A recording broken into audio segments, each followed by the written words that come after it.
রব্বিকা বিল হিকমাতি ওয়াল মাউইজাতিল হাসানাতি ওয়াজাদিলহুম বিল্লাতি হিয়া আহসান।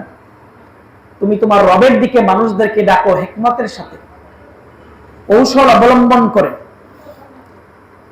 এবং উত্তম কথার মাধ্যমে।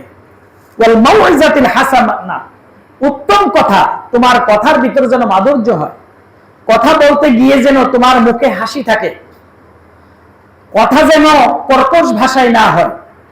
উত্তম আচরণ, উত্তম কথার মাধ্যমে তুমি মানুষদেরকে কি করো? আল্লাহর দিকে ডাকো। ওয়াজাদিলহুম বিল্লাতি হিয়া আহসান। এইভাবে হিকমত অবলম্বন করার পর, উত্তম কথা বলার পরেও যদি সে তোমার পায়ে পা দিয়ে ঝগড়া করার চেষ্টা করে, এরপরে যদি তোমার সাথে সে ঝগড়া করে, এই ঝগড়া তর্ক বিতর্ক করতে গিয়েও তুমি কি করবে না? কোন ধরনের অসৎ আচরণ করবে না, গালাগালি করবে না, তুমি রেগে যাবে না।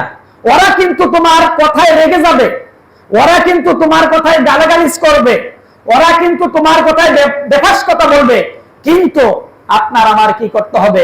এই তর্ক বিতর্ক করতে গিয়ে আপনি আমি গালি দিতে পারি না, আপনি আমি বেফাস কথা বলতে পারি না, আপনি আমি উত্তেজিত হতে পারি না।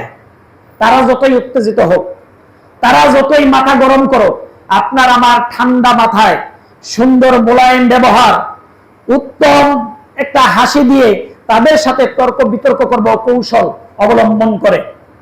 সেখানে শুধুমাত্র টেবিলটা উল্টে দিতে হবে, যেটা সত্য সেটাই বলতে হবে। সুতরাং টেবিলটা উল্টে দিয়ে কি করতে হবে? আমাদেরকে তাদের সাথে কথা বলতে হবে।